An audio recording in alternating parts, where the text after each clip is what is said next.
China has reportedly dumped a massive portion of its U.S. Treasury holdings in response to Trump's sweeping tariffs.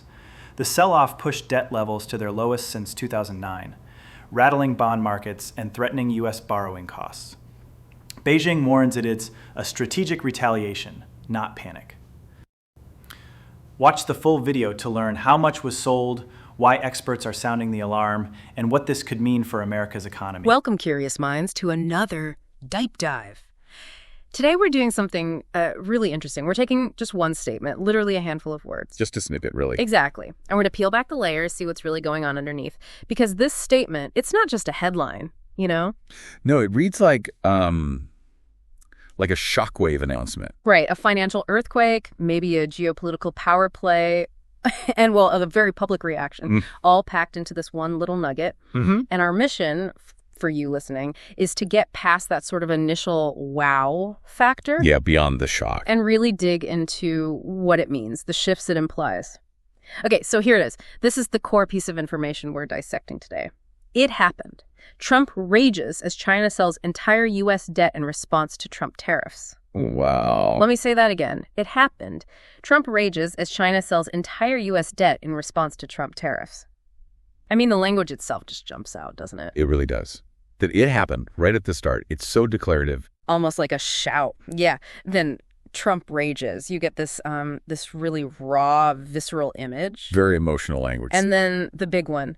China sells entire U.S. debt. I mean, the scale of that. Monumental, if accurate. Right. And the reason, in response to Trump tariffs, super clear, direct cause and effect laid out. It really sets the stage, as you said. It frames the whole event as this interconnected drama, high stakes. Exactly. So that's what we're doing today. We're going to unpack every single part of that statement. And it absolutely warrants a deep dive. I mean, precisely because it blends those elements so powerfully. You've got high finance, raw political emotion, and, well, undeniable international consequences all wrapped up together. When you see something with that kind of weight summarized so tightly, it's like a signal, isn't it? A signal to do what? To slow down. To peel it apart piece by piece and really understand the mechanics, the context, everything that's buzzing around those few words. Okay. So we'll start maybe with that immediate human reaction, the Trump rages part, then dive into the colossal financial move. China sells entire U.S. debt. The core action. Precisely. And finally, look at the catalyst, the why, in response to Trump tariffs. The goal is really to connect those dots, to see how they form this coherent story about global power. Okay, let's do it. Let's unpack this, starting right there, with that very human, very immediate element, Trump rages. Right. Now, like you said, this isn't, Trump expressed concern or issued a statement. No, it's not diplomatic language at all. It's rages, that specific word. It's incredibly loaded, isn't it? It really is. It suggests something beyond anger, fury, maybe a loss of control. Yeah, like an immediate, unfiltered, just extreme displeasure being shown. And for a world leader, I mean, their image is usually so carefully managed. Usually, yes. So describing them as raging, that's not just color. It feels like important information itself. Think about what that signals, right? From the perspective of the person mentioned, what does rages tell you about how serious China's action was perceived to be? It suggests it wasn't just an inconvenience. Or something they saw coming a mile off. Exactly. It implies this was a major hit, a profound disruption, maybe even like a strategic attack that landed harder than expected. Or maybe wasn't expected at all in that form. Could be. It suggests a line was crossed, or maybe a plan got completely derailed in a way that really, really hit a nerve. It's that stark contrast, isn't it, between a measured strategic response you might expect and this description of an almost uncontrollable outburst. And this public rage, assuming it's reported accurately, it's not just personal, is it? It has ripple effects. Absolutely. How does that kind of extreme emotional display highlighted like this shape how people see things, domestically or even internationally? Well, domestically, it could cut both ways, couldn't it? Maybe it fires up the base, shows strength, like he's fighting for us against this external action. Right. A strongman image. Or it could be seen as the opposite, a sign of losing control, maybe weakness in the face of a really tough economic challenge. And on the world stage, how do other countries read that? Allies, adversaries. They'd likely see it as a signal of just how damaging the action was perceived to be. It basically broadcasts vulnerability, or at least significant disruption, says, wow, this really hurt. Yeah. It confirms the impact was huge, much more than just, a blip in trade numbers. It could imply, as you said, a feeling of betrayal, maybe, or that a key strategy just got blown up unexpectedly. And what's so fascinating, I think, is how that emotional reaction itself becomes the news. Right. It takes center stage. For a while, yeah. It can almost overshadow the actual economic event that caused it, because rage is dramatic. It's human. It's the headline grabber. Exactly.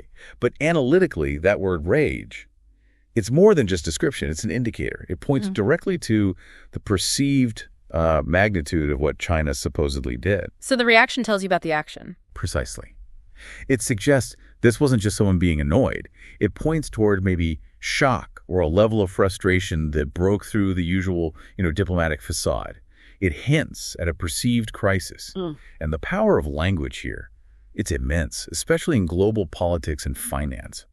Rage signals crisis. It signals an immediate, deeply felt negative outcome. From the perspective of the person reacting. Yes. It suggests China's action wasn't just a policy disagreement, but was seen as a direct challenge, maybe even an attack. That emotional reading gives us this crucial insight into how the event landed internally. Like the raw assessment before the official response gets crafted. Exactly. It tells you something about the perceived threat, the urgency felt in that moment. And then you have to think about the downstream effects, right? Yeah. How does that reported emotional state affect what happens next? Policy decisions, strategic moves, especially in, an already tense relationship. Does it mean they dig in their heels, get even more aggressive in negotiations? Does it escalate things further? It could. Or it might suggest that communication had already broken down so badly that things escalated to this point where one side felt the need to make this incredibly charged, high-stakes move, prompting that raw reaction. So for you listening, why does this matter? Why focus on the reaction? Because it's not just about the emotion itself. It's a clue. It hints at the sheer scale of the challenge. It reveals how severely the situation was perceived, and maybe, just maybe, it signals the potential for more drastic actions or counteractions to come. It's like a barometer for how high the stakes really are. Okay, so let's shift gears now. From that raw emotion, let's zoom in on the absolutely massive financial action that supposedly triggered it. China sells entire U.S. debt. Yeah, that phrase just lands heavily, doesn't it? It really does. So first, let's just quickly clarify, what are we talking about when we say U.S. debt in this context? Primarily, we're talking about U.S. Treasury securities, bonds, bills, notes, basically IOUs from the U.S. government. Right, and foreign countries like China buy these for lots of reasons. For sure. China historically has been one of the biggest foreign holders.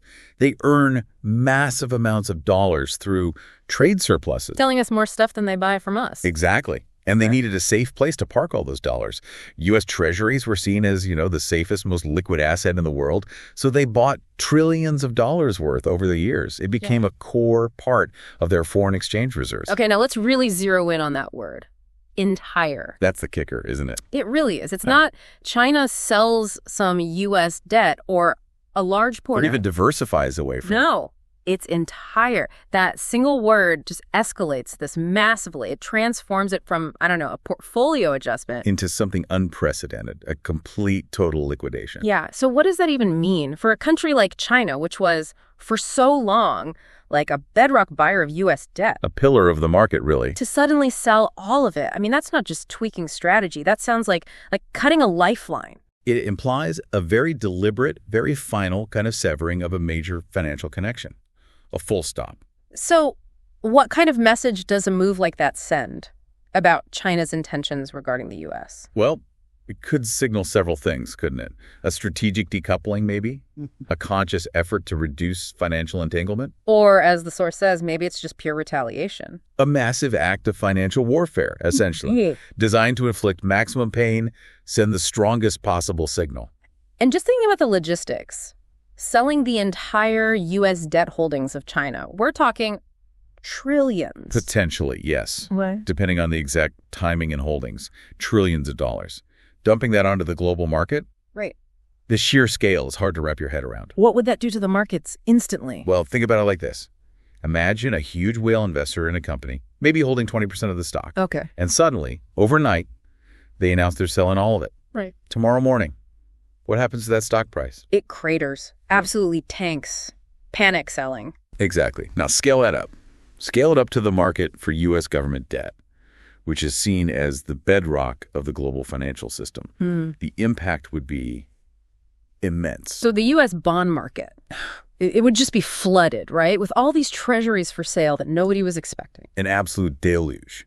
Massive oversupply hitting the market all at once. And basic economics says when supply skyrockets like that, the price Plummets.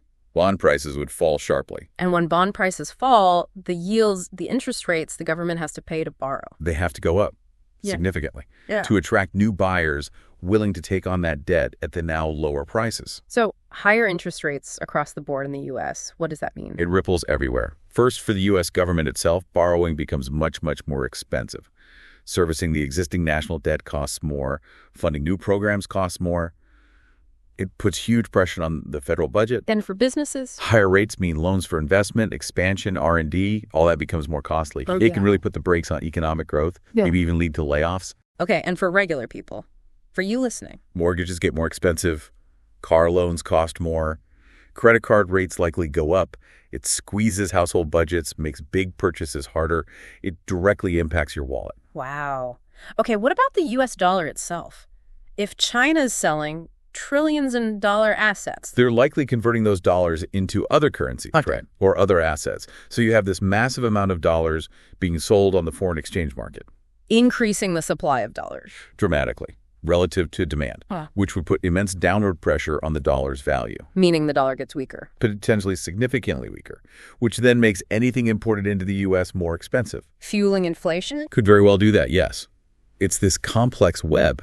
And the idea that China holds so much debt, it represents this deep, implicit trust, this interconnectedness, selling it all, that signals the potential collapse of that trust.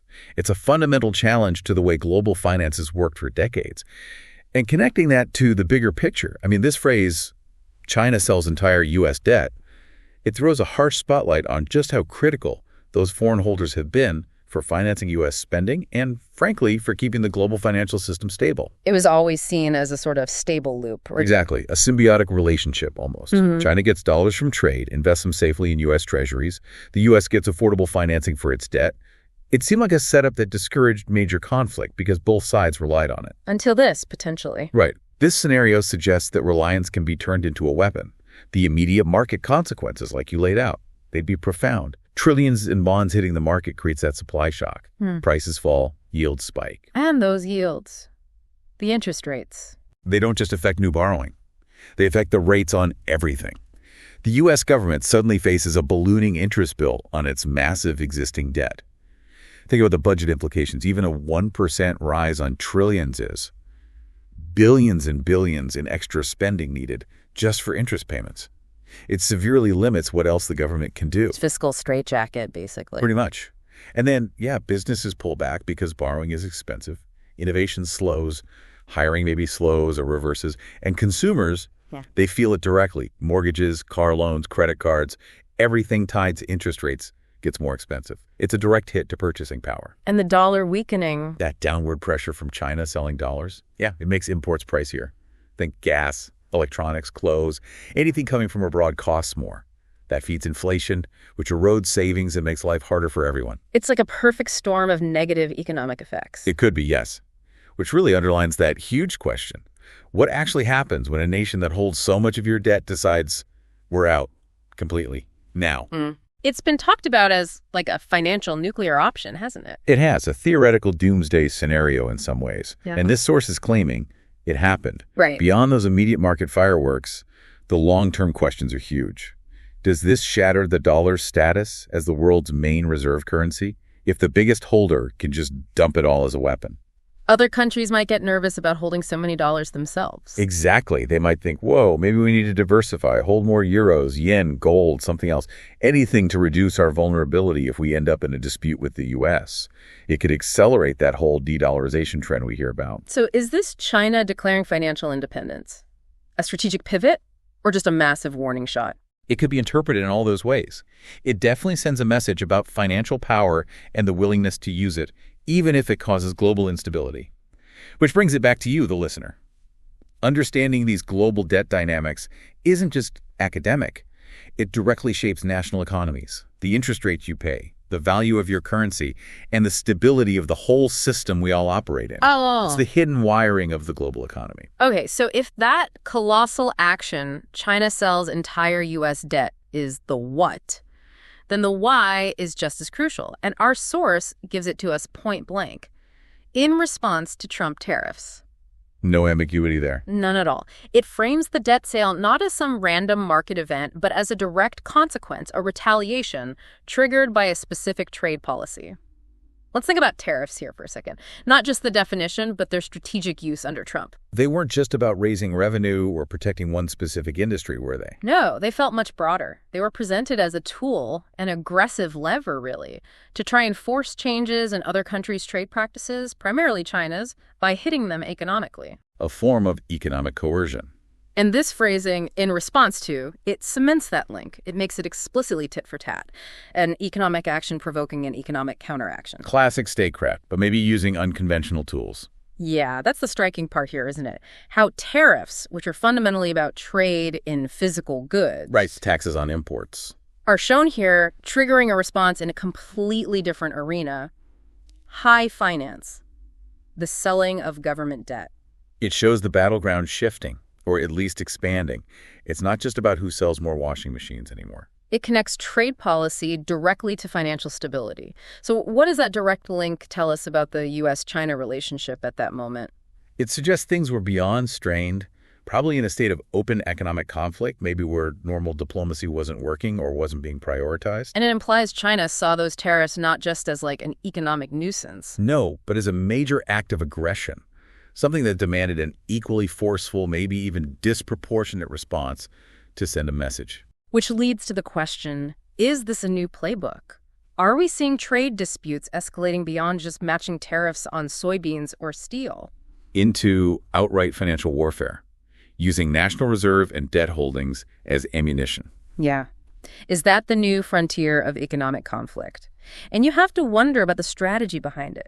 If China did this, was the goal simply to hurt the U.S. economy as much as possible, target that financial stability, try to weaken the dollar? Maximum pain as a deterrent, perhaps? Or was it more about demonstrating capability, showing the U.S. and the world, look, we have other weapons, we have financial leverage you might not have fully appreciated, and we're willing to use it? A very powerful, undeniable message. Don't push us too far on trade, because our response might come from a direction you didn't expect, and it could be devastating. It's like that chess analogy, and you make a move with your pawn. And your opponent responds by flipping the whole board over with their queen, selling the debt. Yeah. It reveals this underlying tension, this hidden financial leverage that was always there, but maybe wasn't expected to be used so, well, drastically. It's a real flexing of financial muscle. And this really does raise that important question, doesn't it? How do countries manage this tightrope? Economic interdependence is real, but as this shows, those same connections can be turned into weapons. The source makes that causal link undeniable in response to Trump tariffs. Yes, and tariffs themselves. Yeah. They're a tool, but a blunt one. They always risk backfiring, causing unintended consequences. This scenario is like the ultimate unintended consequence, maybe. Where the response dwarfs the initial action in some ways. Potentially, yes. It highlights how interconnected everything is. An action in the trade sphere doesn't stay neatly in the trade sphere. It ripples out and, in this case, allegedly triggers a massive reaction in finance. Holding another country's debt, it gives you leverage, absolutely. China holding trillions in U.S. debt wasn't just an investment.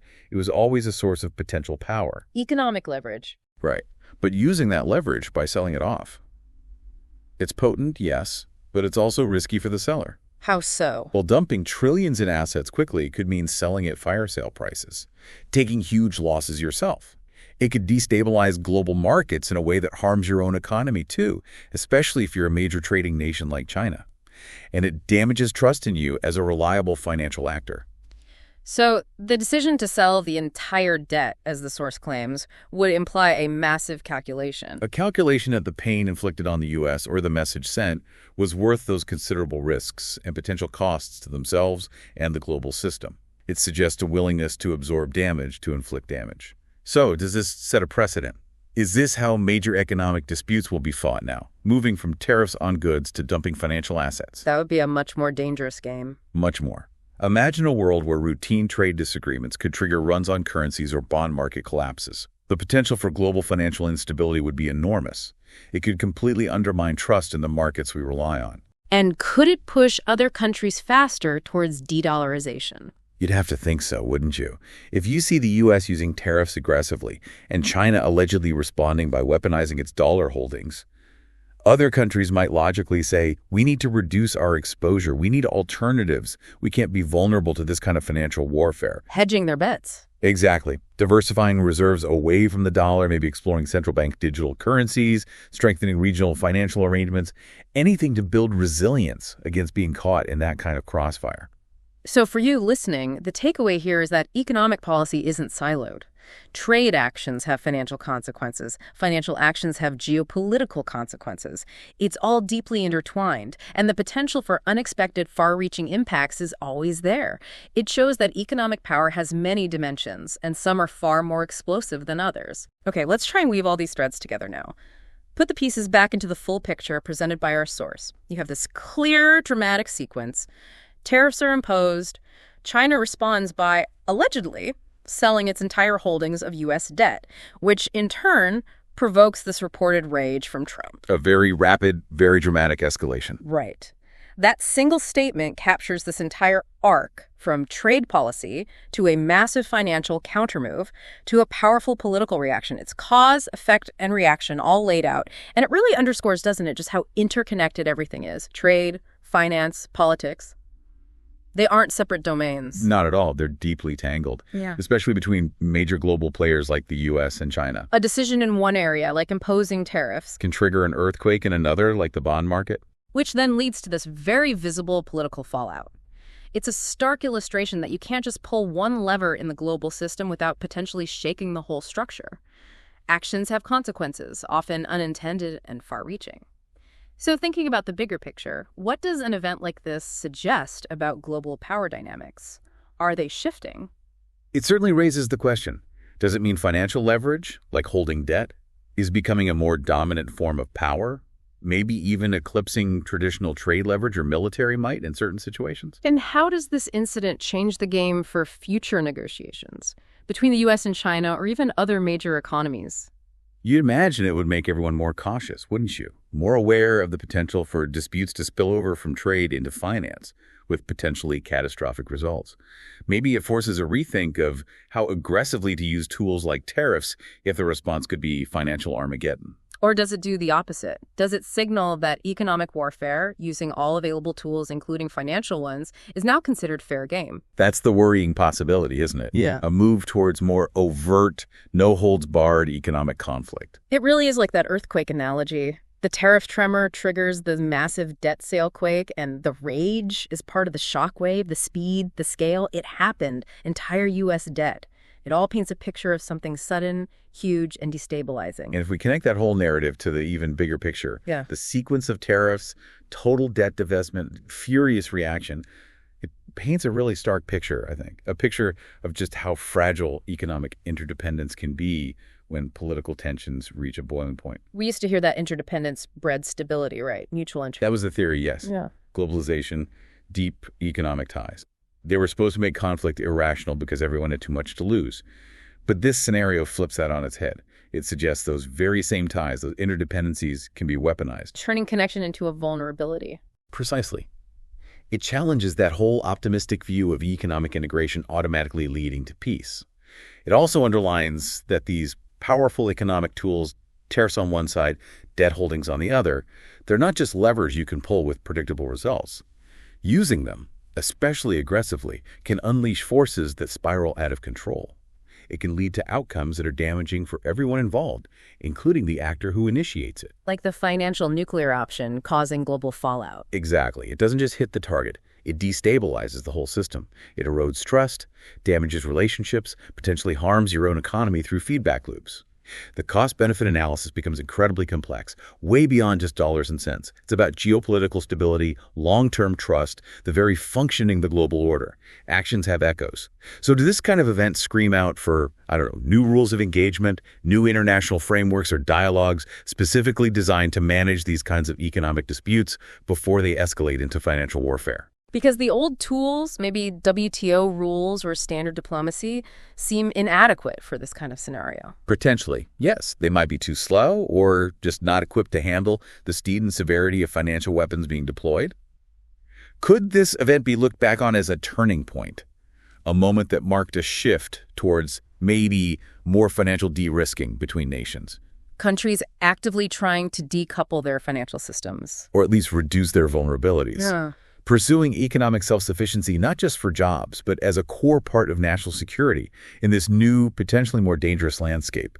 So for you, the listener, grappling with these dynamics is key. It helps make sense of the headlines, yes, but also understand the underlying forces shaping our economies and our world. It forces us to ask those tougher questions about what economic security even means anymore in a world where finance itself can become a battlefield. Wow.